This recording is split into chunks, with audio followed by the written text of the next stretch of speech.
अपनी बीवी को सरप्राइज देने के लिए मैंने बिजनेस ट्रिप छोड़ी और घर जल्दी आ गया। किसने सोचा था कि वो मेरा सीईओ ऑफिस लेके उस ग्रीन टी इंटर्न को दे देगी। हब्बी, इतना मुंह क्यों लटका के बैठे हो? देखो ना, हुआयुन को डरा रहे हो। वो इंटर्न मेरी ऑफिस की कुर्सी पे बैठ के स्लीव्स फोल्ड कर रहा था, जानबूझ के दिखावा कर रहा था। वो घड़ी जो मेरी बीवी ने उसे गिफ्ट की थी, 1 करोड़ की, सीधा मेरे मुंह पे झाड़ रहा था। एक स्मग वाली स्माइल देके एकदम से खड़ा हो गया। प्रेसिडेंट टैंग, गलती मेरी है, मुझे आपकी कुर्सी पे नहीं बैठना चाहिए था, मैं अभी हटा लेता हूं। प्लीज प्लीज गुस्सा मत हो। मेरी बीवी ने उसे उठा के उसी कुर्सी पे धक्का मार के बैठाया और तरसे भरी नजर से बोली, हुआयुन, मैंने कहा था ना, ये ऑफिस तेरी है तो तेरी है, कोई नहीं ले सकता तुझसे। फिर मेरी तरफ आंखें दिखा के बोली, हब्बी, हुआयुन इतना सीधा सीधा बंदा है, मच्छर तक नहीं मारता और तुम बार बार उसके पीछे पड़े रहते हो। बार बार मैंने उसे सबसे ज्यादा लाइट वाला ऑफिस इसलिए दिया ताकि तुम उससे माफी मांगो, और तुम अभी भी इतने नाशुक्रे हो। मैंने हाथ उठाया और सीधा उसके मुंह पे थप्पड़ जड़ दिया। ठीक है, मेरा सीईओ ऑफिस चाहिए? देखते हैं अब तुम दोनों चीटर्स कुछ बर्दाश्त कर भी सकते हो या नहीं। यह सब एक मेलोड्रामेटिक फीमेल ओरिएंटेड स्टोरी की दुनिया है। वो इंटर्न असल में टैंग फैमिली के पुराने ड्राइवर का बेटा था। कॉलेज खत्म करके कंपनी में इंटर्न बना और अपनी ग्रीन टी एक्टिंग से सिस्टर निंग और ओरिजिनल ऑनर की बीवी दोनों को अपनी उंगली पे नचाता रहा। वो जानबूझ के ठोकरते हुए गिरता था। जब मेरे पास से गुजरता, खुद पे कॉफी गिराता, खुद को थप्पड़ मारता और खुद अपना सिर दीवार से मारता था और झूठ बोल के ओरिजिनल ऑनर पे बुलिंग का इल्जाम लगाता था। पहले बीवी और सिस्टर निंग ओरिजिनल ऑनर की तरफ बोलती थीं, लेकिन वो इंटर्न बार बार बेकारे का ड्रामा करता रहा और झूठ पे झूठ बोलता रहा, तो बीवी और सिस्टर निंग भी उस ग्रीन टी की साइड लेने लग गईं। ओरिजिनल ऑनर को बार बार डांटते रहती कि तुम पावर का मिसयूज करते हो, कैरेक्टरलेस हो, और तो और यार, और भी मेलोड्रामा है। बाद में बीवी ने ओरिजिनल ऑनर को फोर्स किया कि वो अपने सारे कंपनी के शेयर्स उसके नाम कर दे, लेकिन फिर वो सारे शेयर्स उस इंटर्न सी हुआयान को दे दिए। ओरिजिनल ऑनर को घर से निकाला गया। सर्दी की रात एक फ्लाईओवर के नीचे गुंडों ने उसे मार मार के खत्म कर दिया। और कई साल बाद जब कंपनी डूबी, तभी जैसी हुआयान का असली चेहरा दुनिया के सामने आया। वो निकम्मा और लालची निकला, दोनों औरतों को गालियां देने लगा, मार भी दिया और खुद ने कन्फेस किया पूरा सच्चा वाकया, कैसे उसने मुझे फ्रेम किया था। तभी जाकर जी हुआयान का असली चेहरा दिखा उन्हें पछतावा हुआ बुरा, इतना दर्द हुआ कि जीने का मन नहीं रहा। और वो जी हुआयान उनका आखिरी पैसा लेके विदेश भाग गया और ऐश करने लगा, बिल्कुल सेफ। यार, ये क्या बकवास है? कोई इंसान ऐसी चीज कैसे लिख सकता है? यह पढ़ के मेरा दिमाग ही खराब हो गया। गुस्से में गाली निकल गई, ब्लड प्रेशर सर पे चढ़ गया, आंखों के आगे अंधेरा आया और मैं यहाँ ट्रांसमाइग्रेट हो गया। मेरी बीवी सुमान जाओ अपना मुंह पकड़े थी और अचानक मुड़ के तेज आवाज में बोली, तुमने मारा मुझे? एक छोटे से कीड़े की औकात है मुझे हाथ लगाने की? जी हुआयान सीधा सुमान जाओ के पीछे छुप गया, आंखें लाल होती जाती, कांपती आवाज में बोला, प्रेसिडेंट टैंग, ये सब मेरी गलती है, आप मुझे मारो, मुझे डांटो, लेकिन मान जाओ दीदी को क्यों मारा? पता है कैसे मेहनत करती हैं।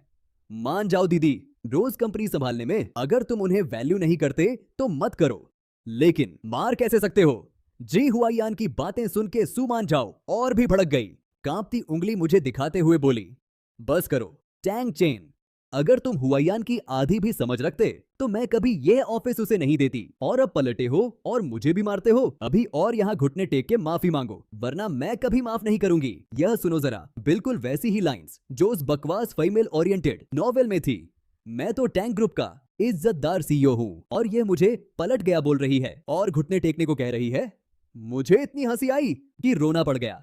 मैंने फिर से हाथ उठाया, एक और कड़क थप्पड़ उसके मुंह पे। सुमान जाओ मेरी मार से लड़खड़ा के एक जोर की धाड़ से पास वाली टेबल से जाके टकरा गई। टैंग चेन फिर से मारा मुझे।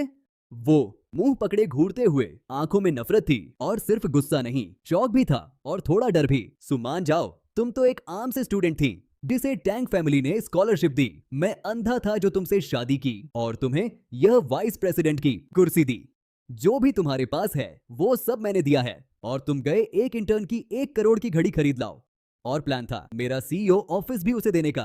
और मांग ये है कि मैं घुटने टेक के माफी मांगूं। तुम्हें शर्म भी आती है या नहीं? मैं जब अंदर आया था तो दरवाजा खुला छोड़ा था, तो कंपनी के सारे एम्प्लॉयज इस तरफ देख रहे थे मैंने सुमान जाओ को 2 और थप्पड़ लगाए। सबने मुंह दबा लिया, आंखें फाड़ के, एकदम शॉक्ड। कंपनी में सब जानते थे कि पहले वाइस प्रेसिडेंट सु मुझे, सीईओ को ऐसे डांटती थी जैसे अपने बेटे को। आज मैं इतना स्ट्रांग कभी नहीं रहा था। सुमान जाओ की असली औकात सबके सामने एक्सपोज हो रही थी, तो वो ऐसा तिलसिलाल हो गई। टैंग चेन, बस करो, यह सब किसके लिए कर रही हूँ? इसलिए नहीं क्या कि तुम हुआयान को टारगेट करते रहते हो। मैं तुम्हारी तरफ से माफी मांग रही हूँ और तुम माफ नहीं करते बल्कि मुझे मार रहे हो। यार, यह वाली उल्टी सीधी फीमेल ओरिएंटेड लॉजिक सुन के खून उबल पड़ा। आंखों में एक खतरे भरी चमक आई। मैंने एक ऐसी किक मारी कि वो उड़ के गिरने लगी। शुक्रिया, तेरे पूरे खानदान का शुक्रिया। जैसे पोर्सलिन का वेस से ऑफिस में रखा था, वो उससे टकरा के टूट गया। मैं टुकड़ों के बीच में उस पर नजर टिकाए खड़ा था। सु मान जाओ उन शार्ड्स में उठने की कोशिश कर रही थी। मेरा खाना खाती हो, मेरा सब यूज करती हो, मेरा पैसा लेके घड़ी खरीदती हो, उस इंटर्न को मेरा ऑफिस देती हो और एक्सपेक्ट करती हो मैं शुक्रिया करता फिरूं?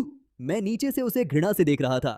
सु मान जाओ, जो कुछ भी वैभव तुम्हारे पास है, यह सब चमक धमक किसने दी तुम्हें? भूल गई कितनी बेहाली में थी तुम जब पहली बार टैंग फैमिली के पुराने घर में आई थी। अगर टैंग फैमिली ने स्पॉन्सर नहीं किया होता तो कॉलेज भी नहीं हो पाता तुम्हारा।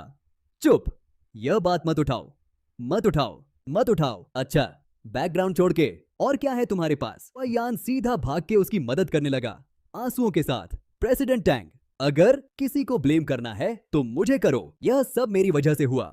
मैंने ही आपका ऑफिस हासिल करना चाहा था।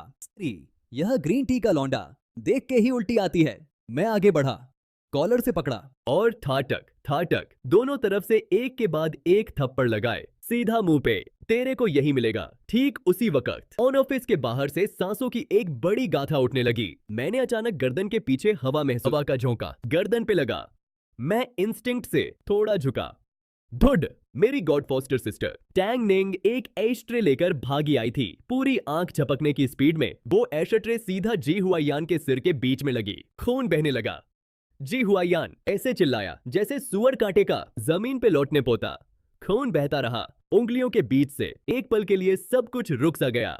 सु मान जाओ की कान फाड़ने वाली चीख निकली। वो रेंगत रेंगत जी हुआयान को अपनी बाहों में खींच लेने गई। टैंग निंग काले कपड़े में मेरे पीछे खड़ी थी, बिल्कुल स्टन्ड। यकीन नहीं हो रहा था उसे यह सब। शायद उसने सोचा नहीं था मैं अचानक हट जाऊंगा। बिल्कुल नहीं सोचा था कि वो एश ट्रे लगेगी उसके प्यारे छोटे भाई हुआयान के सिर पे। दरवाजे पे खड़े एम्प्लॉइज सब पेले पड़ गए। आंखों में डर था। जब टैंग निंग होश में आई तो सीधा मुझे ताजी नजर से घूरना शुरू किया। टैंग चेन, यह सब तेरी गलती है। तू हटा क्यों? अगर तू हुआयान को बार बार बुली नहीं करता तो मैं तुझे मारने की कोशिश क्यों करती? मैं खड़े खड़े ठंडी हंसी दे दिया, एकदम संतुष्ट, बहुत संतुष्ट। क्या कहना? क्या यह विलेन वाला टर्न? जबरदस्त।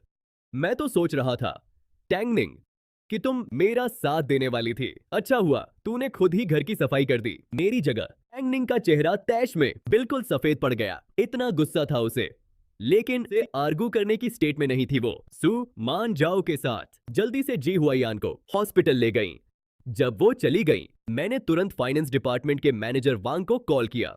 सु मान जाओ और टैंग निंग के सारे कंपनी एक्सपेंसेस का फुल ऑडिट करो, एक एक ट्रांजैक्शन चेक करो। जब भी एम्बेजलमेंट का कोई सबूत मिले सारे डॉक्यूमेंट्स कंपाइल करके सीधे मेरे पास लाओ। ये दोनों मेरी सप्लीमेंट्री कार्ड्स यूज कर रही थीं। फिर मैंने बैंक को कॉल किया और तुरंत सारी सप्लीमेंट्री कार्ड्स फंडरीज करवा दी। उसके बाद इंडस्ट्री के एक फेमस लॉयर को कॉल किया, एडवोकेट सु। अब भी डाइवोर्स एग्रीमेंट रेडी करो। चाहता हूँ सु मान जाओ एक भी पैसा लेके ना जाए। कॉल्स करके अपनी कुर्सी पे लीन हो गया, आंखें तेज। ये दोनों नाशुक्री टैंग फैमिली का एक भी चीज नहीं ले जाएंगी। खेल अब भी शुरू हुआ है।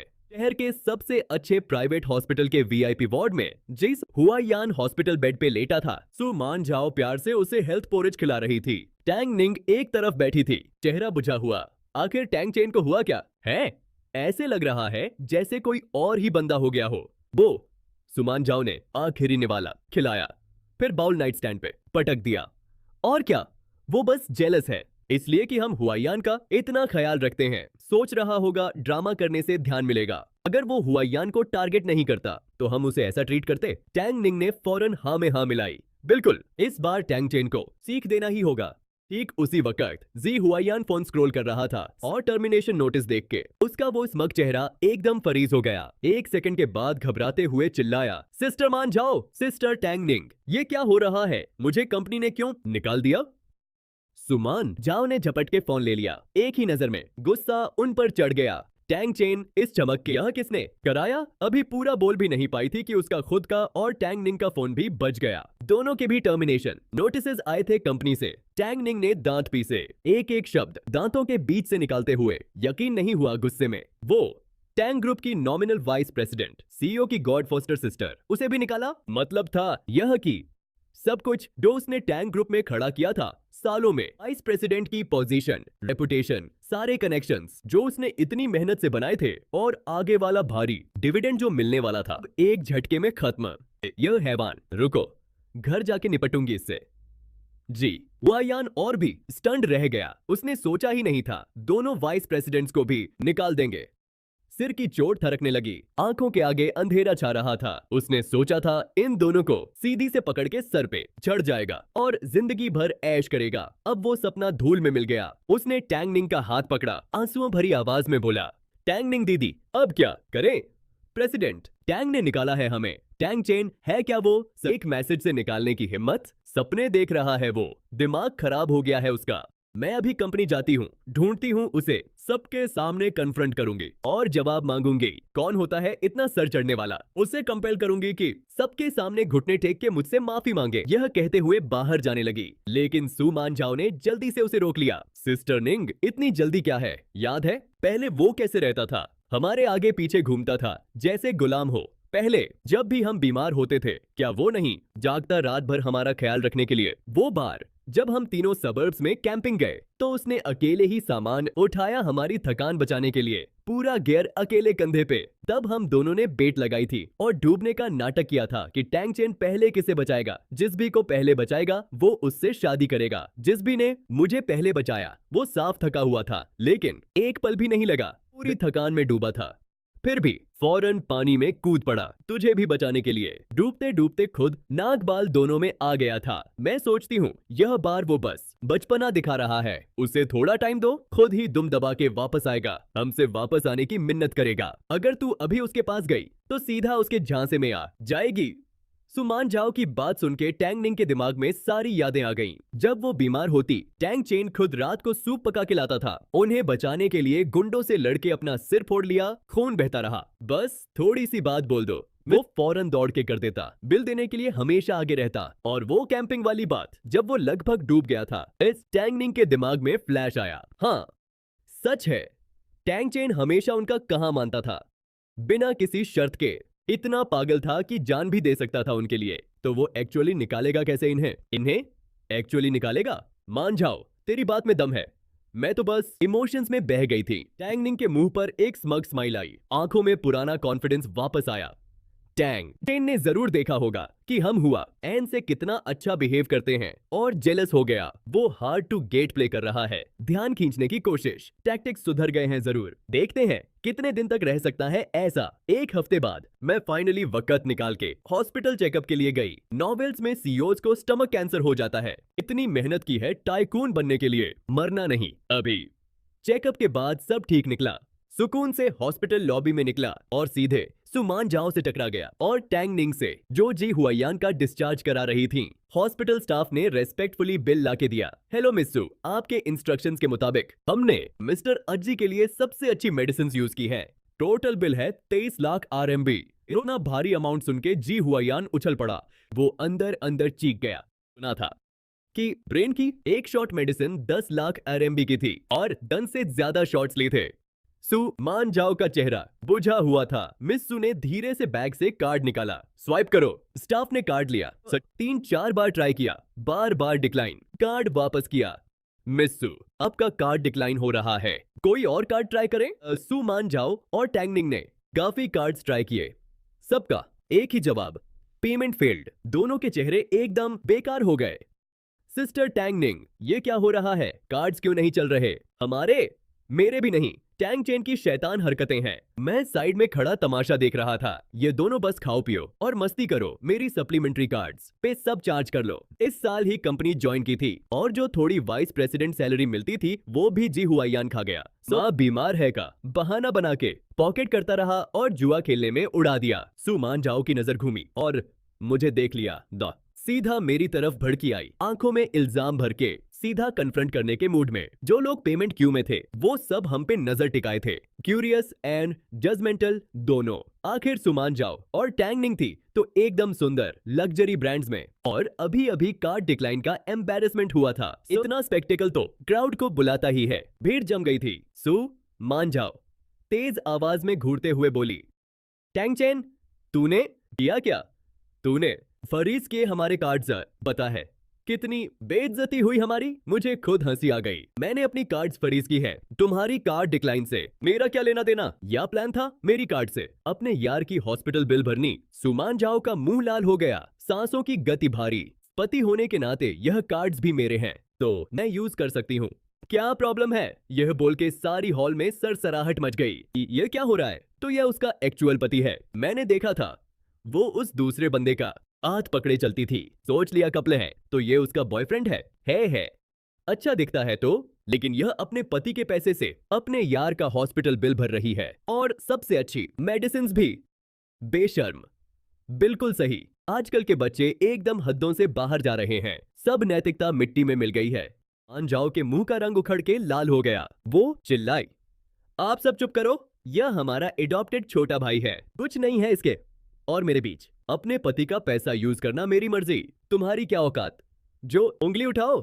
ये टॉप टियर प्राइवेट हॉस्पिटल में हमारे जैसा अफोर्ड करने वाले आम लोग हैं क्या? वो लोग आम ही थे लेकिन काम के थे। उसकी बात सुन के वो आंटी जोर से खिलखिला के हंसी। छोटा भाई ज्यादा छोटा बॉयफ्रेंड। सोल में फिर से मखौल भरा हंसना गूंजा। सुमान जाओ इतनी शर्मिंदगी और गुस्से में थी कि आंखें लाल हो गईं। अभी गाली देने वाली ही थी कि टैंग निंग ने उसे खींचा। टैंग निंग मेरे आगे आके बोली, टैंग शेन जेलसी की भी कोई लिमिट होती है, मान जाओ। और मैंने कहा है बहुत पहले, हम हुआयान को छोटे भाई जैसा मानते हैं। अभी बिल भर दो वरना मैं और मान जाओ बहुत नाराज होंगे। जिया हुआयान ने एक मजलूम एक्सप्रेशन लगाया। हाँ प्रेसिडेंट टैंग, मैं समझता हूँ मान जाओ और टैंग निंग मुझे इतनी इंपॉर्टेंस देती हैं, इससे आपको तकलीफ होती होगी, लेकिन ऐसे बचकाने तरीके मत यूज करो उन्हें प्रोवोक करने के लिए, और भी दूर हो जाएंगे आपसे। मैंने सीधा उसके मुंह पे थप्पड़ दिया। तू है कौन मुझे कुछ बोलने वाला? जिया हुआयान का सिर एक तरफ झूठ गया। पट्टियां बंधी थी सिर पे, लेकिन नीचे से ताजा खून रिसकने लगा। वो मुंह पकड़े रोने लगा। टैंग शेन ये क्या कर रहे हो? सुमान जाओ चीखी और सीधा जिया हुआयान के आगे आके खड़ी हो गई, जैसे मुर्गई अपने चूजे को बचाए। मुझे घूर के देखा, आंखों में आग भड़कते। टैंग निंग भी गुस्से में दांत पीसने लगी। टैंग शेन बस करो, हुआयान का हॉस्पिटल बिल भी नहीं भरा, कार्ड्स फ्रीज कर दिए, तो अब हम कैसे भरें? अभी भर दो, यहाँ तमाशा मत करो। मैंने टैंग निंग का गला पकड़ा और जमीन पे दिया। हे भर अपना, तमाशा तुम लोगों ने शुरू किया है, मेरा क्या लेना देना? टैंग निंग मार्बल फ्लोर पे गिरी, धुड की आवाज के साथ गला पकड़े खांसी रही थी। लाल चेहरा, शौक, दर्द और पब्लिक ह्यूमिलिएशन का गुस्सा सब एक साथ। टैंग निंग! सुमान जाओ का डराया हुआ गैस्प निकला। वो टैंग निंग के पास जाना चाहती थी लेकिन हिचकिचाई। जज्दी हुआयान को बचाने लगी। एक पल में वो एकदम घबरा गई और वो आंटी ने मुझे थम्स अप दिया। सही किया बेटा, बिल्कुल सही। यह दोनों घमंड वालियां, इन्हें 1 इंच भी नहीं देना चाहिए। अपने आप को बेवकूफ मत बनाओ, इनके हाथ की पुपेट मत बनो। ये आंटी काफी मस्त थी। मैंने मुस्कुरा के नोट किया उन्हें। सुमान जाओ ने देखा मुझे आंटी से हंसते बात करते तो और भड़क गई। पति जी, यह अखड़ कब तक छोड़ेंगे आप? सिर्फ इसलिए क्योंकि हम हुआयान के साथ अच्छे से पेश आते हैं। ऐसे रोना रोना करोगे तो क्या हम दोनों तुम पर ज्यादा ध्यान देंगी? मर्द बनो थोड़ा। आ जाओ, छोड़ो ये नौटंकी और बिल भरो, वरना मैं और टैंग निंग बहुत नाराज होंगी। तब हॉस्पिटल डायरेक्टर कुछ डंडे वाले सिक्योरिटी गार्ड्स लेके आ धमका। बहुत हो गया, आपने काफी परेशानी खड़ी कर दी है। मुझे इससे कोई फर्क नहीं पड़ता कि कौन पैसे दे रहा है, बस अभी बिल पे करो। ये एक हॉस्पिटल है, कोई चैरिटी नहीं। आप लोग जाना चाहते हैं तो जाओ, रोकेंगे नहीं, लेकिन यह मिस्टर जिया हुआयान यहाँ रहेंगे। सुमान जाओ और टैंग निंग इन डंडे सिक्योरिटी गार्ड्स के आगे कांपने लगी, डर के पूछने लगी, आप क्या करना चाहते हैं? यह प्राइवेट हॉस्पिटल ओरिजिनल ऑनर के चाइल्डहुड फ्रेंड का था। मैंने चुपके से उसे एक टेक्स्ट भेजा था। 2 मिनट भी नहीं लगे, हॉस्पिटल डायरेक्टर आ गया। वो 40-50 साल का टकला था, काले फ्रेम के चश्मे में। क्या चाहते हैं? उसने ठठंडते हुए चश्मा ऊपर धब्बा। आवाज ऐसे जैसे लोहे की। यह मिस्टर जिया हुआ, ईहान हमारे हॉस्पिटल के पेशेंट हैं। उनका मेडिकल एक्सपेंसेस क्लियरली डॉक्यूमेंटेड है। टोटल है 33 लाख युआन। हमारे हॉस्पिटल के नियम के मुताबिक जब तक बिल नहीं भरा पेशेंट जाएगा नहीं, वरना हमें कुछ इंटरेस्ट वसूली के लिए मारना पड़ेगा, फिर पुलिस के हवाले करना पड़ेगा। हुआयान का सिर चकरा गया, सिर पकड़ के रोया। मान जाओ टैंग निंग, सिर इतना दर्द कर रहा है, दर्द हो रहा है। डायरेक्टर ने जी हुआ ईहान को ठंडी नजर से देखा, आवाज में घिन टपक रही थी। मिस्टर जेड, आपके डॉक्टर के मुताबिक आपको सबसे अच्छी दवा मिली। वाउंड एकदम ठीक हो गया, परसों ही डिस्चार्ज हो सकते थे। तो अभी ड्रामा क्यों? पहले नहीं था दर्द, बाद में नहीं था। जब बिल भरने का वक्त आया तो सीधा सिर दर्द शुरू। इतना सीधा बोल दिया उसने जैसे कर्ज से बचने के लिए बीमार बनता है। सीधा जी हुआयान के मुंह पे लिख दिया। सारे तरफ से मखौल भरी हंसी फूट पड़ी। जी हुआयान का मुंह सफेद पड़ गया, मुंह खोला फिर बंद कर दिया, एक भी लफ्ज नहीं निकला। वो सू को एक बेचारी वाली नजर से देख रहा था। सुमान झाओ ने घबरा के पैर पटके। बंद करो, मुझे पागल करना चाहते हो क्या? सुनो, अगर उन्हें कुछ भी हुआ तो हुआयान, मैं तुझे नहीं छोड़ूंगा। मैंने उनसे बकवास करने में अपना वक्त नहीं बर्बाद किया। डायरेक्टर को हल्का सा नोट दिया। सर, डायरेक्टर ने फौरन हाथ हिला के ऑर्डर दिया। मारो, सिर पे नहीं, डब हो जाए पुलिस स्टेशन ले जाओ। सिक्योरिटी गार्ड्स तुरंत डजी एहन पे टूट पड़े। किक्स की बारिश, प्रोफेशनल ट्रेंड मूव्स से वाइटल जगह से बचाते, लेकिन जो लगे वो जी हुआ। ईहान पे लगे। डल थड़ की आवाज, मारो मत, बचाओ सिस्टर टैंगनिंग, बचाओ मुझे, बहुत दर्द हो रहा है। हुआयान जमीन पर घुट घुट के लेट गया, खून और माटी में। सब रुको, अभी रुको। सुमान जाओ गुस्से से पागल हो गई, आगे भागना चाहती थी लेकिन गार्ड्स ने रोक लिया। कुछ नहीं कर सकती थी। मैं भरती हूँ, 20 मिनट दो, अभी दे दूंगी, बस मारना बंद करो उसे। देखा कि काफी सीख आ गई तो मैं वहां ज्यादा नहीं रुका, चलते बना।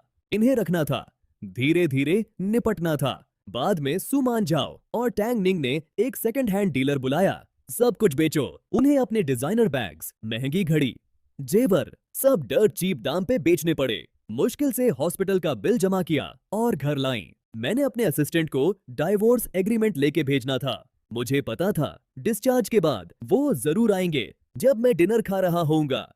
तीनों ने सच में टैंग फैमिली विला में कदम रखा। सुमान जाओ ने मुझे अकेले बैठे खाते देखा तो फौरन भड़क गई।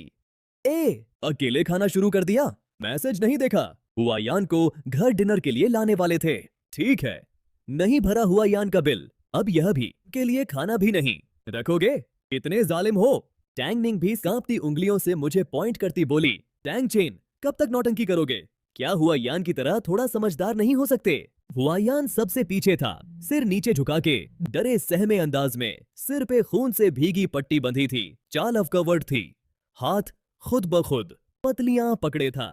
सिस्टर मान जाओ, सिस्टर टैंग निंग, प्लीज गुस्सा मत होना, यह मेरी गलती है, शायद मैं ही चला जाता हूँ। जय हुआयान ने बाहर की तरफ कदम बढ़ाया। सु मान जाओ और टैंग निंग ने फौरन उसे पकड़ लिया, एक एक तरफ से।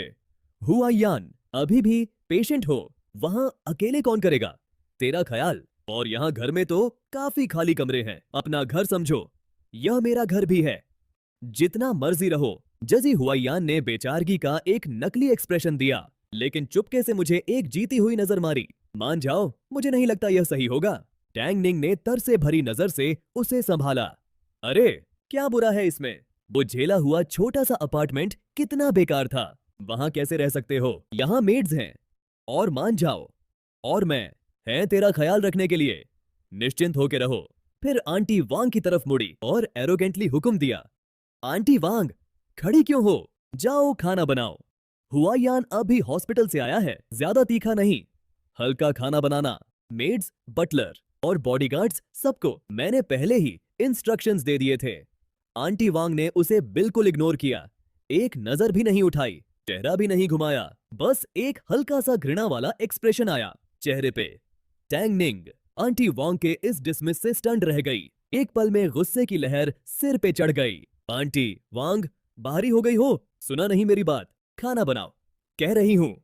सुमान जाओ भी भौहें सिकोड़े आंटी वांग को घूर के देखा। फिर मेरे पीछे खड़े लोगों पे नजर पड़ी। 4 बॉडीगार्ड्स, बिल्कुल इमोशनलेस, दिल डूबा सा, कुछ गड़बड़ होने वाला है वाली फीलिंग। मैंने आखिर अपना खाना खत्म किया। चॉपस्टिक्स रख के नैपकिन से हाथ पोंछा, फिर बोला, बटलर आ जाओ, पकड़ लो तीनों को। बटलर फो की आंखों में एक जिद भरी एक्साइटमेंट चमकी जो बहुत दिनों से दबी पड़ी थी। जी छोटे साहब के हुक्म का पालन करो, पकड़ लो इन्हें, विरोध करें तो अंग तोड़ देना। पूरा बोला भी नहीं था कि चारों बॉडीगार्ड्स कूद पड़े। इन्होंने सुमान जाओ और बाकी तीनों को कोई मौका नहीं दिया। सुमान जाओ और टैंगनिंग को चीख मारने का वक्त भी नहीं मिला। दबोच के पकड़ लिया गया। एक और बॉडीगार्ड ने सीधा जरी हुआयान के घुटने के पीछे से किक मारी।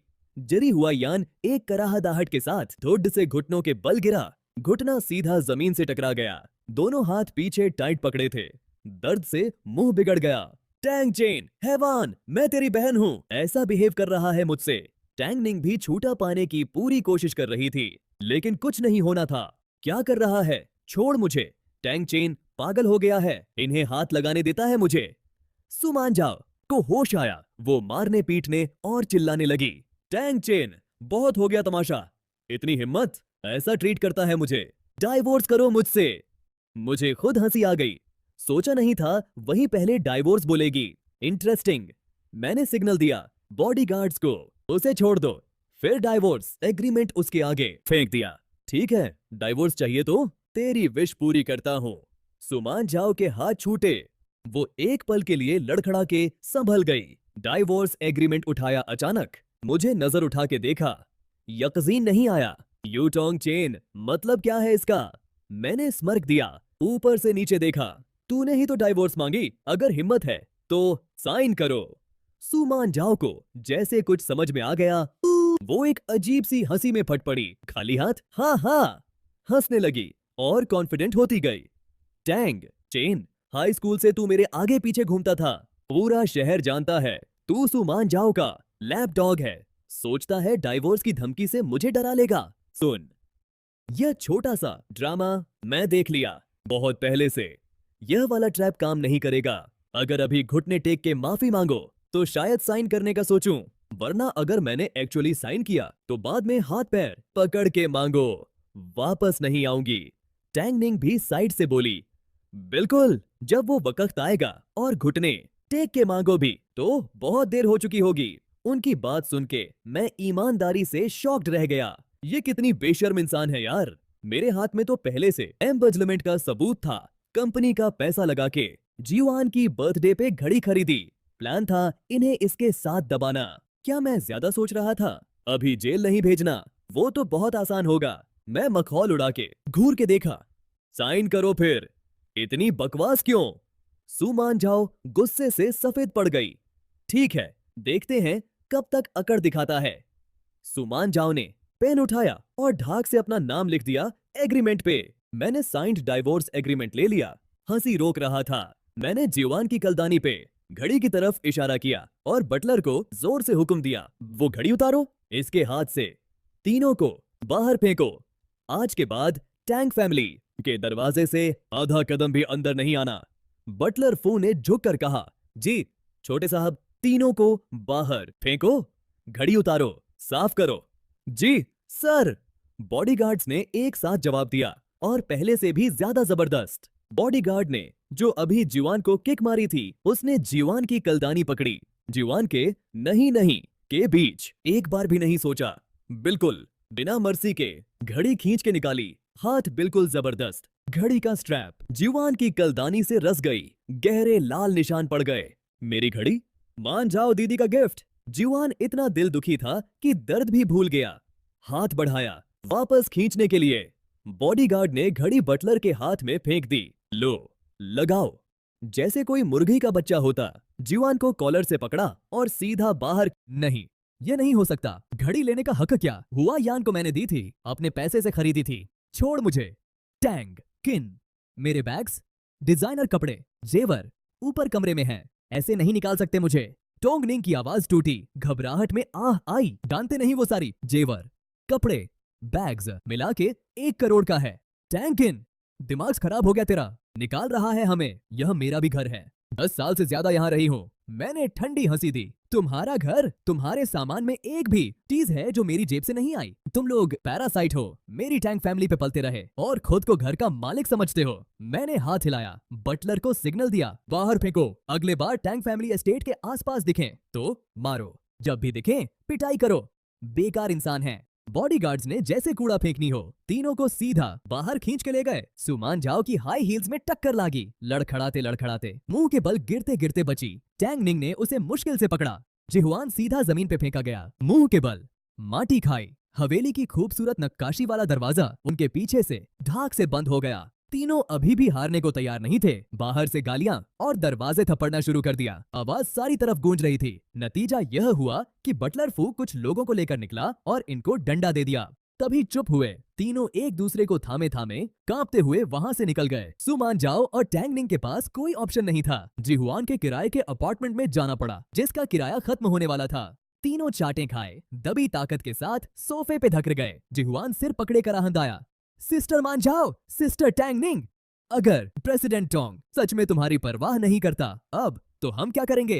टैंग निंग सूली हुई आंखों से अपना लाल गाल पकड़े थी। आंखों में डर का एक फ्लैश। सच में मान जाओ, मुझे लगता है टैंग चेन एकदम दूसरा इंसान हो गया है। पहले होता तो कभी ऐसा नहीं करता हमसे। सुमान जाओ ने बेकारी भरी नजर से कहा, क्या घुबरा रही हो दोनों? इस वक्त जो कैल्म रहे वही जीते। सिस्टर निंग निंग, टैंग चेन ये सब कर रहा है सिर्फ हमें झुकाने के लिए, है ना? अगर अब हम झुकते हैं तो कल से हमेशा लट्टू की तरह नचाएगा। फिक्र मत करो, चुपचाप बैठे रहो। 1 हफ्ते भी नहीं लगेगा, सीधा घुटने पे मिन्नत करता आएगा वापस आने के लिए। सुमान जाओ की बात सुन के दोनों को थोड़ी तसल्ली मिली। इसके बाद कुछ वक्त तक सुमान जाओ और टैंग निंग बेडरूम में सोती थी, जबकि जय हुआइन लिविंग रूम के सोफे पे जिसकी हुआइन सब्जी लाता, खाना बनाता, झाड़ू लगाता, बिल्कुल नौकर की तरह। इन दोनों दिवास की सेवा में आधा महीना निकल गया। फिर लीज खत्म हो गई। तीनों को मकान मालिक ने बुरी तरह बाहर निकाला। ठीक उसी वक्त कैसिनो के घरजायों ने ढूंढ लिया इन्हें। बिना कुछ कहे जी हुआइन को फिर पिटाई कर दी। लीडर एक टकला बंदा था। जाते जाते उसके मुंह पे थूका और बोला, 1 और हफ्ता दे रहा हूँ, 10 लाख देना है जो बार है। अगर नहीं दिया यह दोनों औरतों को ले जाते हैं बदला चुकाने के लिए। मान जाओ और टैंग निंग यह सुन के कांप गईं। दम ही निकल गया। तब जाके जी हुआइन को उठाया इन्हीं ने। हुआइन, सच में तेरा 10 लाख का कर्ज है? सुमान जाओ की आवाज कांप रही थी। वो सीधा जी हुआइन को ताक रही थी। उम्मीद थी वो मना कर देगा। हुआइन ने मुंह छुपा लिया, आंखें चुरा के हकलाते हुए बोला, वो उन्हीं ने फंसाया मुझे। मान जाओ, टैंग निंग तुम दोनों बचाओ मुझे, वरना वो। आगे नहीं बोला, लेकिन मतलब बिल्कुल साफ था। टैंग निंग लड़खड़ा के गई बैठे बैठे।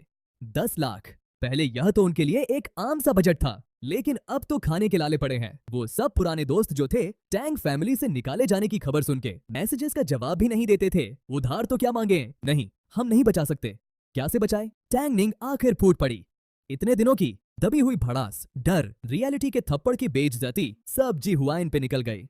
जी हुआ यिन, जब तेरी माँ सीरियसली बीमार थी, मान जाओ, और मैंने 20 लाख ट्रांसफर किए तुझे, क्या वो सब जुए में उड़ा दिया? जी हुआइन का सिर और नीचे झुक गया। कई देर तक एक भी शब्द नहीं निकला। अब टैंग निंग और सुमान जाओ के समझने में क्या बचा था? कुछ नहीं। टैंग निंग रोक नहीं पाई खुद को। सीधा एक जोर का थप्पड़ जी हुआइन के मुंह पे दोनों हाथों से कपड़े नोचने लगते हुए बोली, यह सब तेरी गलती है हरामजादे।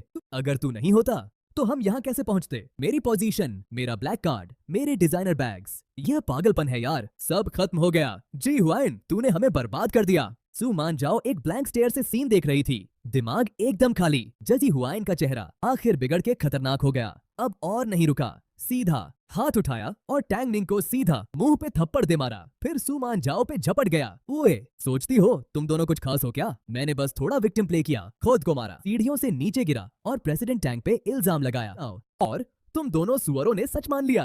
अपने सगे भाई पे, अपने पति पे यकीन नहीं किया, मुझ बाहरी पे किया। अगर पैसा नहीं होता तो क्या मैं तुम्हारे आगे झुकता? दिन भर तुम जैसे 2 बेवकूफों के चक्कर लगाता। तुम्हारा असली रंग पता भी है तुम्हें? एक गॉड फॉस्टर बेटी, एक धूल में से उठने वाली और सर चढ़ चढ़ के मेरे सामने हाई क्लास लेडीज वाली एक्टिंग, और छाती पे कहती थी कि 1 हफ्ते में प्रेसिडेंट टैंग घुटने पे होगा इनके आगे। तुम दोनों बेशर्म कीड़े। उसका खाना खाओ, पानी पियो, उसके घर में रहो, कंपनी में काम कुछ नहीं, फिर भी साल में 10 लाख सैलरी, और फिर भी बड़े साहब को नीचा देखना। कितनी नाशुक्री, प्रेसिडेंट टैंग ने तुम जैसे बेवकूफों को बहुत पहले ही छोड़ दिया। अभी भी हकीकत नहीं समझ आई? अभी भी सपने देख रहे हो? तुम्हारे पास एक ही रास्ता है बचने का। जाओ, घुटने टेक के प्रेसिडेंट टैंग से माफी मांगो। टैंग किन से मांगो कि वो फिर से अपनी जिंदगी तुम्हारे लिए खराब करते रहे। जाए। हुआयन ने दोनों को एक और किक मारी। आंखें ज्यादा खतरनाक होती जाती। सुनो, कैसीनो ने पहले इसलिए उधारा दिया क्योंकि उन्हें फोटोज दिखाए तुम्हारे साथ में। जानते थे टैंग ग्रुप की वाइस प्रेसिडेंट्स हो तुम, इसीलिए लोन दिया। तो अभी 10 लाख दे दो वरना दोनों को मार के छोड़ूंगा। ठीक, निकम्मे कमीने। मान जाओ। और टैंग निंग जमीन पे धसक के बैठ गईं। दोनों स्टंट। जय हुआयन का नकाब पूरी तरह उतर चुका था। सच देख के इन दोनों को पता चला कि कितनी अनाड़ी और अजीब लगती थीं यह दोनों। समझती थीं खुद को कितना ऊपर, घमंडी थीं। एक स्कैमर, एक कमीना, उसने दोनों को खिलौना बना दिया। सब खो दिया। इस वक्त दोनों को पछतावा हुआ बहुत गहरा। दोनों ने चीख मारी और जी हुआयन से चिपट पड़ी, जज के मारने लगी। तीनों गत्थम गत्था हो गए, लड़ते झगड़ते रहे। आखिर बाहर से राह चलते लोगों ने अलग किया इन्हें। तीनों ने एक दूसरे को आग भरी आंखों से देखा। तू बेशर्म, अगर एक हफ्ते में 10 लाख नहीं दिए चैन से जीना भूल जा। मान जाओ। और टैंग निंग ने उस ठग को गालियां दी। प्रे करता रहा कि टैंग चेन हमें माफ करे वरना भूत बन के भी तुझे नहीं छोड़ेंगे, मरे भी तो साथ। 3 अलग अलग रास्ते पर तीनों चले गए। मान जाओ। और टैंग निंग सीधा टैंग फैमिली रेजिडेंस पहुंची, लेकिन कुछ बोला भी नहीं। बटलर फऊ ने पिटाई करके बाहर फेंक दिया। तुम दोनों नाशुक्री, अगर दोबारा ट्रेस पास किया तो तंग तोड़ दूंगा। कोई ऑप्शन नहीं था। कंपनी में मुझे ढूंढने आई, वहां से सिक्योरिटी ने फेंका। क्लोजिंग टाइम पे वेट की और घात लगाया। मैं निकला बॉडीगार्ड्स के साथ और देखा इन दोनों फूलों को, नीले पड़े मुंह, बालों में बवाली, सर्दी से होंठ नीले। मुझे हंसी आ ही गई, वो पुरानी चमक धमक अब कहां। मुझे आते देख के दोनों की आंखें जगमगाईं। मेरी तरफ भागने की कोशिश की, लेकिन मेरे बॉडीगार्ड्स ने ठंडी नजर से हाथ उठा के दोनों को 2 मीटर दूर रोक दिया। जान, मैं हूं, मान जाओ हूं, देखो मुझे। नहीं, सच में मेरी गलती थी, सब मेरी गलती। ने कुछ बुरा लगा था। उस हरामजादे जिया हुआयहान ने मुझे फंसाया।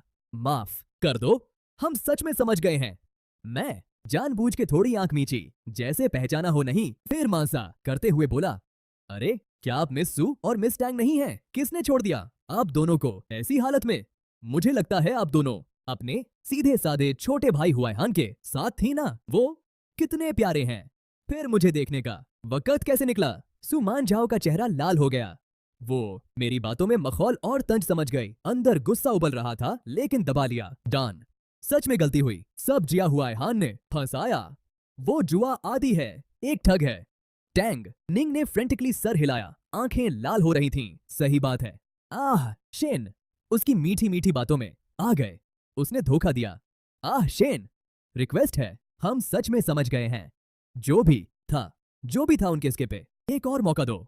मैं कसम दे रहा हूं अब सिर्फ तुम्हारा ख्याल रखेंगे, सिर्फ तुम्हारा।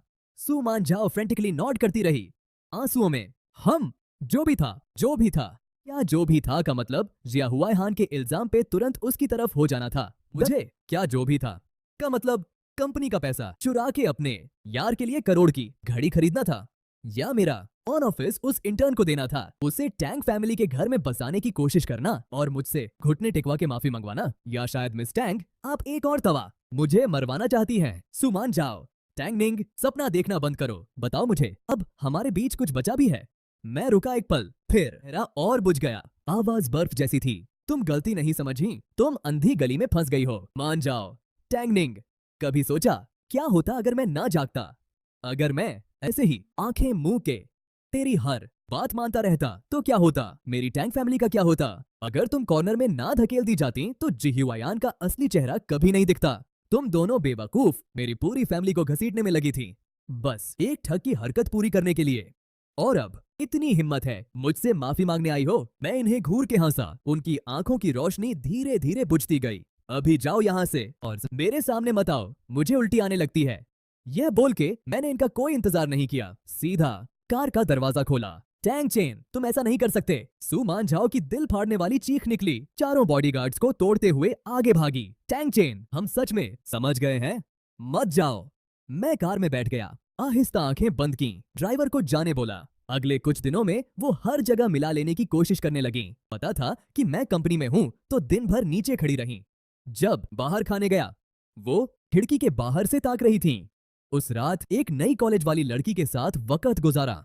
फिर देखा फ्लोर टू सीलिंग विंडो से वो दोनों विला के बाहर खड़ी थीं, स्ट्रीट लाइट के नीचे। दोनों कांप रही थीं बुरी तरह। खड़े रहना मुश्किल था। मेरे होठों पर हल्की मुस्कान आई। लगता है वक्त आ गया है, थोड़ा और नमक मसाला डालना चाहिए। कपड़े पहन के बॉडीगार्ड्स के साथ निकला।